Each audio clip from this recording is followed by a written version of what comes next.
Alright, so we have our ladder, which we can pop right up. Over to our sides. This is going to be a little too short still. Raise that a bit. Jump down. Lights are a bit brighter. Oh yeah, we got our nice looking combine light. Lighten up our room.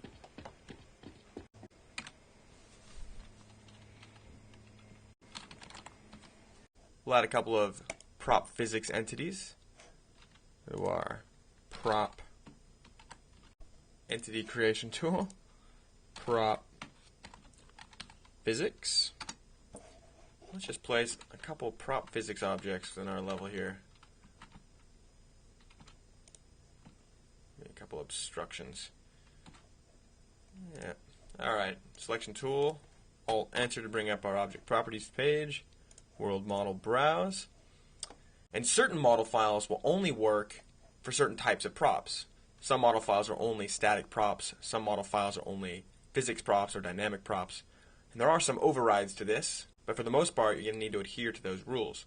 So some physics props located in the City 17 folder include canisters or boxes, stuff that you can pick up and throw around within normal Half-Life 2 levels. You have crates. Crates are actually located within our junk. Some wooden crates. Add a wooden crate there. Pull it up out of the floor. Just some nice debris. When we're shooting, we got some stuff we're going to run into and need to get out of there. Another good thing to note when you're placing props, generally they're hard to get right on the floor. This guy looks like it's close, but it's going to be better to just lift it a unit off the ground. So as soon as we run the level, it'll drop down, then be embedded in the floor and break as soon as we start our level. Let's change this guy to one of them canisters. World model browse.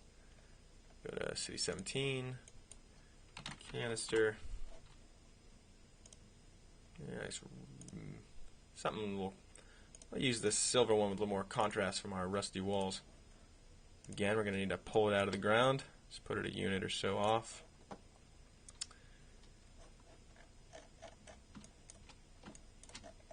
You can maybe place a few of these guys around just for fun.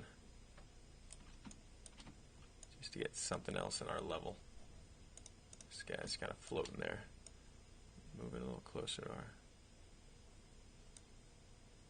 Don't want to overlap. Shift drag to clone. Put one in there. Put one next to our light. Now remember that's higher elevation, so double check your side or your front view. Definitely don't want it stuck in the ground like that, so pull it out. Shift drag it over near the other guy. Still out of the ground, alright. And our crate.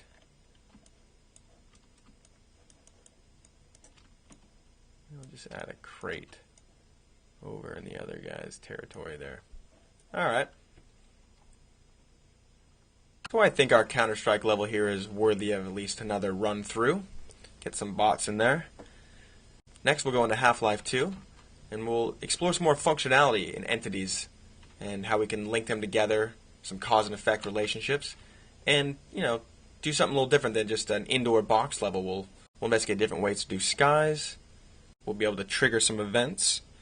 We'll also discuss prefabs and how you can use them to speed up some level creation, and maybe talk a little more about viz groups. And we'll add some additional NPCs and some basic AI in a single-player game or a deathmatch game. Yeah, so let's run through this one more time and then we'll move right on. Save our map. Let's run it. Normal, normal, normal. We're going to run this baby. Okay. So to load us up first without any bots, we'll just have to disconnect and then enable a server using our map here and add some bots. We should be leak free at this point. We'll likely come back to this map when we go through our optimization section, when we'll show how to take this map that we put together and make it run much smoother and much more efficiently before you start sharing it online. Everyone out there is really going to appreciate it. And there's some really handy tools which we'll get to. So for now, let's just enjoy it. It's a small level and most machines nowadays should handle it just fine.